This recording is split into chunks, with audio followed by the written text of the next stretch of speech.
আসসালামু আলাইকুম। সবাইকে শুভেচ্ছা জানাচ্ছি। মাসুম মাহবুব দেখছেন ওপেন দ্য ইউটিউব চ্যানেল এবং মাসুম মাহবুব ফেসবুক পেজ। পৃথিবীর যেই প্রান্ত থেকে যারা দেখছেন সবার জন্য শুভকামনা, ভালোবাসা।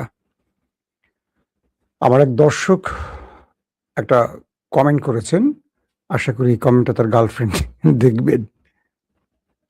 তিনি লিখছেন, রাজু আহমেদ, ভাই আমি কুয়েত থেকে বলছি, বাড়ি মৌলভীবাজার। আমি আমার গার্লফ্রেন্ডকে অনেক ভালোবাসি। তাকে কিভাবে পাওয়া যায় বলে দাও। আচ্ছা, আপনি আপনার গার্লফ্রেন্ডকে কিভাবে পাবেন আমি বলে দেব। আশা করি আপনি আমার পরামর্শ ফলো করবেন। আপনি আপনার গার্লফ্রেন্ডকে পাওয়ার জন্য তার পরিবারের কাছে নক করেন এবং বলেন তাকে অনেক ভালোবাসেন, তাকে ভালো রাখবেন। এই পৃথিবীতে তাকে আপনার চেয়ে কেউ বেশি ভালো রাখতে পারবে না। এটা কনফার্ম করবেন যে আপনার মেয়েকে আমার চেয়ে এই পৃথিবীতে কেউ ভালো রাখতে পারবে না। সো আমার কাছে বিয়ে দেন। এই প্রস্তাবটা রাজু হয়ে আপনি আপনার গার্লফ্রেন্ডের পরিবারকে দিয়ে দেন এবং তাকে সম্মানের সাথে গ্রহণ করেন এবং জীবনে যতদিন বেঁচে থাকবেন তাকে ভালোবাসবেন, কষ্ট দেবেন না। যদি পারেন আমার এই ভিডিওটি তাকে পৌঁছে দিবেন। আমি তার উদ্দেশ্যে বলছি, রাজু ভাইয়ের প্রিয় মানুষ, রাজু ভাইয়ের মনের কথা শুনবেন। সে আপনাকে সেই দূর পরবাসে, প্রবাসে, দূর দেশে বসে এখনো ভালোবাসার কথা বলতে চায়। আজকে লাইফটার স্টার্টিং আমি কথাটা বললাম। আশা করি পৌঁছে দেবেন তার কাছে বার্তাটি। দর্শক, আমি চলে যাচ্ছি আন্তর্জাতিক খবরে। আমি কোনো লাভ গুরু নই। আমি আপনাদের কাছে খবরের মানুষ, খবর পৌঁছে দেওয়ার জন্য চেষ্টা করছি। আজকের সবচেয়ে বড় যে খবরটি সেটি কি জানেন? আমেরিকা এবার নিজেদের মধ্যে ঠুসঠুস শুরু করে দিয়েছে এবং বিনিময়ে তাদের ৭ টা প্রাণ ওপারে চলে গেছে। সেই খবরটা দিব। পাশাপাশি আরো বেশ কিছু গুরুত্বপূর্ণ খবর আসছে। সেটা হলো পাকিস্তান ইরানের সাথে যে বৈঠকটি করছে সেখান থেকে কিছু ভালো রেজাল্ট আসছে এবং বলা হচ্ছে সমঝোতা স্মারকের সময়সীমা ঘনিয়ে আসায় মধ্যস্থতাকারীরা যুক্তরাষ্ট্র ইরানের আলোচনার জন্য বারবার চাপ দিচ্ছে এবং খুব শীঘ্রই ৬০ দিনের একটা যুদ্ধবিরতি প্রস্তাব সাইন হতে যাচ্ছে। দর্শক, আসেন কয়েকটা গুরুত্বপূর্ণ খবর দেই, তারপর সবগুলো খবর একসাথে আপনাদের দেবার চেষ্টা করব। রবিবার সমঝোতা স্মারকের ৬০ দিনের সময়সীমা শেষ হতে চলায়। রবিবার ৬০ দিনের যে সময়সীমা শেষ হচ্ছে সেটাকে কন্টিনিউ করার জন্য পাকিস্তান, যুক্তরাষ্ট্র ও ইরানকে আলোচনার টেবিলে আলোচনার টেবিলে আনতে এবং শান্তি প্রক্রিয়াকে ব্যাহত করার প্রচেষ্টা প্রতিরোধ করতে কাজ করছে বলে দেশটির পররাষ্ট্র মন্ত্রণালয় জানিয়েছে। যুক্তরাষ্ট্র ইসরায়েল যুদ্ধ বন্ধ এবং হরমুজ প্রণালীর অবরোধ মুক্ত করার মধ্যস্থতা প্রচেষ্টার অংশ হিসেবে ইরানি কর্মকর্তাদের সঙ্গে আলোচনার জন্য পাকিস্তানের স্বরাষ্ট্রমন্ত্রী মহসিন নাকভি ইরান সফর করেছেন। দর্শক, মার্কিন প্রেসিডেন্ট ডোনাল্ড ট্রাম্প বলেছেন ইরানের সঙ্গে পরিস্থিতি ভালো চলছে। জয়েন্ট বেস অ্যান্ড রোজে সাংবাদিকদের তিনি জানান, মার্কিন বাহিনী হরমুজ প্রণালীর সম্পূর্ণ নিয়ন্ত্রণে রয়েছে। এটি হলো একটি খবর। পাশাপাশি মক্কা চুক্তির যে দৃষ্টিভঙ্গি, অর্থাৎ সৌদি, তুরস্ক এবং পাকিস্তানের বাইরে এটি আরো বিস্তৃত হওয়ার সুযোগ রয়েছে বলে এরদোয়ান জানিয়েছেন। রজব তাইয়েফ এরদোয়ান বলেছেন, মক্কা যৌথ প্রতিরক্ষা চুক্তিটি সম্মিলিত প্রতিরোধের নীতির উপর ভিত্তি করে নির্মিত, যার লক্ষ্য হল এর সদস্য দেশগুলোর মধ্যে নিরাপত্তা ও প্রতিরক্ষা সহযোগিতা গভীরতর করা এবং একই সঙ্গে আঞ্চলিক স্থিতিশীলতার অবদান রাখা। রাষ্ট্রপতি এরদোয়ান আরো বলছেন, মক্কা চুক্তিটির রূপরেখা শুধু তুরস্ক, সৌদি আরব ও পাকিস্তানের মধ্যেই সীমাবদ্ধ নয়। তিনি আঞ্চলিক দেশগুলোকে এই চুক্তির আওতায় আনার ইচ্ছা প্রকাশ করেছেন। অর্থাৎ আপনারা বুঝতে পারছেন যে সাম্প্রতিক সময় সৌদি, তুরস্ক এবং পাকিস্তানের মধ্যে যে একটি চুক্তি হয়েছে, সামরিক চুক্তি, এক দেশের উপর হামলা হলে আরেক দেশ ঝাঁপিয়ে পড়বে, অনেকটা ন্যাটোর মতো। এরদোয়ান সেটাকে ইঙ্গিত করছেন যে এটি শুধু এই ৩টি দেশের মধ্যে থাকবে না, এটি আরো বৃহৎ পরিসরে আরো আঞ্চলিক রাষ্ট্রগুলোকে নিয়ে গঠিত হতে পারে। প্রকৃতপক্ষে আমাদের এই রূপকল্প ৩টি দেশের মধ্যে সীমাবদ্ধ থাকবে না। আমরা এটিকে আরো প্রসারিত করতে চাই এবং সম্ভব হলে একদিন এই অঞ্চলের সব দেশকে এই কাঠামোর আওতায় আনতে চাই, এটা এরদোয়ান বলছেন। দীর্ঘস্থায়ী আঞ্চলিক স্থিতিশীলতা অর্জনের পথে এটি হবে অন্যতম গুরুত্বপূর্ণ একটি পদক্ষেপ। অন্যতম প্রধান আরবি সংবাদপত্র আশাক আল আওসাদকে দেয়া এক সাক্ষাৎকারে এরদোয়ান এসব কথা বলেছেন। এরদোয়ান বলেছেন, যদিও যুক্তরাষ্ট্র ইরান উত্তেজনা আঞ্চলিক ঘটনাবলীর জন্য গুরুত্বপূর্ণ, তবে মক্কা যৌথ প্রতিরক্ষা চুক্তিকে কেবল এর প্রতিক্রিয়া হিসেবে দেখা উচিত নয়। তিনি আরো বলেন, এ ধরনের ব্যাখ্যা আমাদের দেশগুলোর নীতি ও উদ্দেশ্যকে সঠিকভাবে বুঝতে ব্যর্থ হবে। এই চুক্তি কোনো দেশের জন্য হুমকি নয়। এরদোয়ান বলছেন, আমাদের অঞ্চলে শান্তি, সমৃদ্ধি ও স্থিতিশীলতা কামনা করে এমন সকল ভ্রাতৃপ্রতিম দেশ এতে অংশগ্রহণ করতে পারে। এরদোয়ান বলেন, এই চুক্তির পেছনে একটি ইতিহাস রয়েছে। তিনি অন্যান্য স্বাক্ষরকারী এবং অন্যান্য আঞ্চলিক দেশগুলোর সঙ্গে অনেক দীর্ঘ সময় ধরে চলমান আলোচনার কথা উল্লেখ করেন। অঞ্চলের শান্তি, স্থিতিশীলতা ও নিরাপত্তা জোরদার করার লক্ষ্যে আঞ্চলিক দেশগুলোর সঙ্গে নিয়মিত পরামর্শ বজায় রাখার বিষয়ে তার মন্তব্যের কথা উল্লেখ করে এরদোয়ান বলেন, আঙ্কারা এ ব্যাপারে যথাযথভাবে কাজ করে যাচ্ছে। আমরা জানি এই অঞ্চলের সমস্যার সমাধানের প্রচেষ্টার বাইরে থেকে চাপিয়ে দেওয়ার ব্যবস্থাপত্রগুলো কি ধরনের বিপর্যয় ডেকে এনেছে। এই কারণে তুরস্ক সবসময় এমন একটি নীতি অনুসরণ করে আসছে যার লক্ষ্য হলো আঞ্চলিক দেশগুলোর ইচ্ছা ও সম্মিলিত প্রজ্ঞাকে নির্ণয় করে তোলা। তিনি বলেন, এই চুক্তিটি পরিবর্তিত আঞ্চলিক পরিস্থিতির প্রতিক্রিয়ায় একটি কৌশলগত সংকল্পের প্রতিফলন এবং এই ত্রিপাক্ষিক ব্যবস্থাটি দৈনন্দিন ঘটনাবলীর প্রতিক্রিয়া নয়। আমরা একটু এই বিষয়টা একটু আপনাদের যদি আলোচনাকার বুঝিয়ে দেওয়ার চেষ্টা করি, সেটা হলো অনেকেই বলছেন এটা ইরানের বিপক্ষে, অনেকে বলছেন আমেরিকার বিপক্ষে এই এই সামরিক চুক্তিটি। এরদোয়ান এটাকে ইঙ্গিত করছেন যে এমন কোনো বিষয় নয় এটি। নিজেদের আঞ্চলিক সমৃদ্ধি, নিরাপত্তা, নিজেদের বাণিজ্যিক বা সকল স্বার্থকে মাথায় রেখে এটি করা হয়েছে।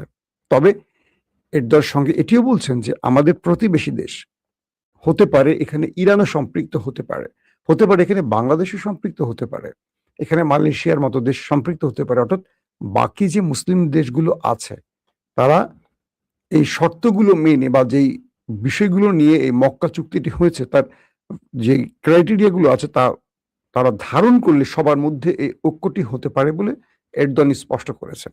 এবং বলা যাচ্ছে যে এটি সবচেয়ে বেশি থ্রেট হবে ইসরায়েলের জন্য। আমার মনে হয় না এটা ইরানের জন্য, এটা সম্পূর্ণ থ্রেট হবে ইসরায়েলের জন্য। অর্থাৎ ইসরায়েলের বিকল্প বা ইসরায়েলকে আগামী দিনে তার দখলদারিত্বের সামনে বাধা সৃষ্টি করতে মূলত মক্কা চুক্তিটি হয়েছে। আমরা এটা নিয়ে পরে আরো ডিটেইলস আলোচনা করব। দর্শক, পাশাপাশি আরো কয়েকটা গুরুত্বপূর্ণ খবর দিয়ে আমি মূল শিরোনামে যাব। আপনাদেরকে আমি এই সময়টা খুব লম্বা সময় আটকে রাখতে চাই না। আচ্ছা, এখন যে বিষয়টি আপনারা জানার জন্য বসে আছেন, শিরোনামের যে খবরটি দেখতে চান, মার্কিন যুক্তরাষ্ট্রের আব্রাহাম লিঙ্কন একটা সবচেয়ে বড় যে রণতরী, জানেন যে এটার মধ্যে ইরান হিট করেছিল, সেই রণতরীটি এখন ইরানের উপর হামলায় প্রস্তুতি নিয়ে বসেছিল। অর্থাৎ ইরানের সাথে যে লড়াইটা শুরু হচ্ছিল আমেরিকার মধ্যে, প্রায় 271 দিন আব্রাহাম লিঙ্কন সাগরে রয়েছে। এটার মধ্যে যে ক্রুরা রয়েছেন, নাবিকরা রয়েছেন, সেনারা রয়েছেন, তারা 271 দিন এই জাহাজটির মধ্যে আছেন এবং তারা এই জাহাজটির মধ্যে লম্বা সময় পানির মধ্যে আটকা থেকে একটা মানুষের যে মৌলিক অধিকারগুলো থাকে, মানুষের স্বাভাবিক জীবনের যেই চাহিদাগুলো থাকে, সবগুলো থেকে বিচ্ছিন্ন হয়ে একটি জাহাজের মধ্যে পানিবন্দী হয়ে আছেন, যার ফলে তাদের মধ্যে মানসিক সমস্যা সৃষ্টি হয়েছে। বলতে পারেন অনেকেই অ্যাবনর্মাল হয়ে যাচ্ছেন, অনেকে এখানে পাগল হয়ে যাচ্ছেন, অনেকে বেসামাল হয়ে যাচ্ছেন।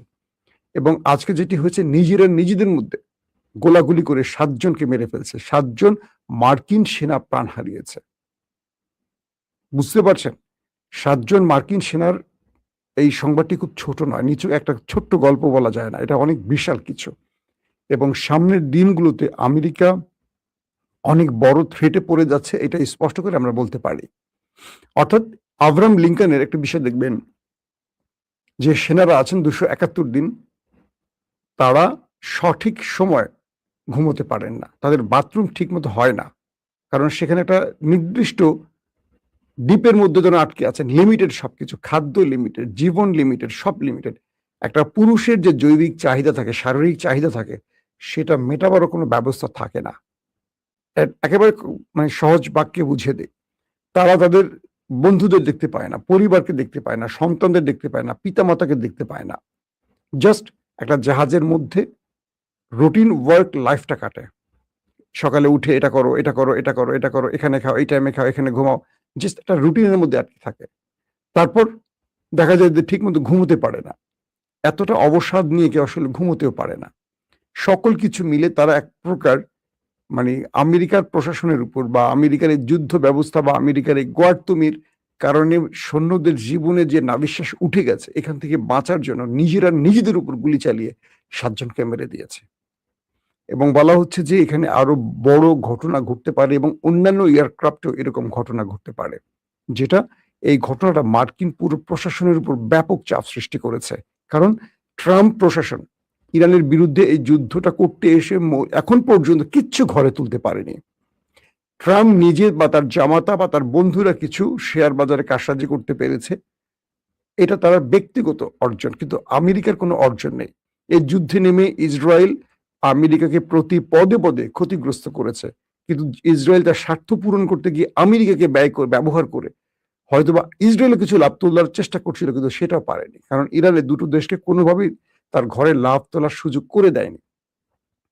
মার্কিন বিভিন্ন গণমাধ্যম বলছে যে এই আব্রাহাম লিঙ্কনের গোলাগুলিটি এতটা বিস্তৃত বা এতটা ভয়াবহ আকার ধারণ করেছে যে বাকিদের মধ্যে আতঙ্ক ছড়িয়ে পড়েছে। বাকিরা এখন একটা ট্রমাটাইজ অবস্থার মধ্যে আছে এবং অন্যান্য এয়ারক্রাফটের মধ্যে কি ঘটে বা যুদ্ধ জাহাজগুলোর মধ্যে কি ঘটে, এটা এখন আমেরিকার জন্য টেনশনের কারণ হয়ে গেছে। সবকিছু মিলে আমেরিকা ইরানের কাছে তার যে নৈতিক পরাজয় ঘটে গেছে, এটি একটি তার প্রমাণ। পাশাপাশি সাম্প্রতিক সময় ইরান মার্কিন স্বার্থ সংশ্লিষ্ট বেশ কয়েকটি জাহাজকে টার্গেট করে অ্যাটাক করেছে। আমেরিকা কিন্তু পাল্টা জবাব দেয়নি। পাশাপাশি শুধু তাই নয়, গত কয়েকদিন ধরে ট্রাম্প ইরানকে শেষ করে ফেলবো, মুছে ফেলবো, নিশানা মুছে ফেলবো, মাটির সাথে মিশিয়ে দিব যে অ্যাগ্রেসিভ বক্তব্য, সেটা পরিহার করেছে। মানে ট্রাম্পের কণ্ঠটা এখন ছোট হয়ে গেছে। তিনি ইরানকে আর বড় কোনো হুমকি ধমকিও দিতে পারছেন না, দিচ্ছেনও না।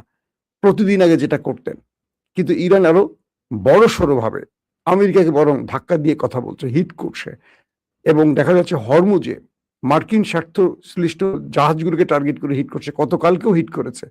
আমেরিকার পাল্টা জবাব দিচ্ছে না। আগে যেমন পাল্টা জবাব দিয়ে ইরানের মধ্যে অ্যাটাক করতে, এখন সেটা করছে না। তার মানে এক প্রকার বোঝা গেছে যে ইরানের কাছে আমেরিকা বড় রকম পরাজয় মেনে নিয়েছে।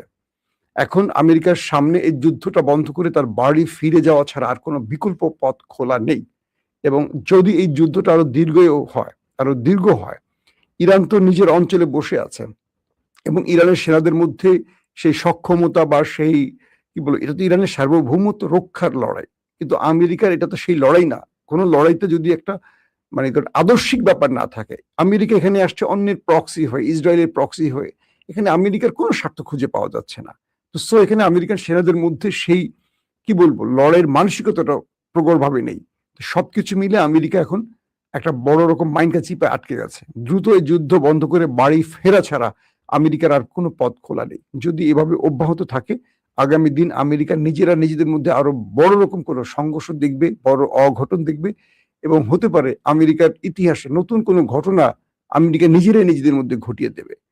তো ইতিমধ্যে যে বিষয়গুলো হয়েছে, মার্কিন সেনারা যারা বিভিন্ন মানে লম্বা সময় ধরে সাগরে আটকা পড়ে আছে, তারা তাদের পরিবারের কাছে যেতে চাইছে, স্ত্রী সন্তানদের কাছে ফিরতে চাচ্ছে, তারা একটা স্বাভাবিক জীবন চাইছে। লম্বা সময় এই মানে কঠিন দুঃসময় থেকে বা এই ভয়ঙ্কর সময় থেকে পার পেতে চাচ্ছে, আর সেটা না পারে নিজেরা নিজেদেরকে শেষ করে ফেলছে।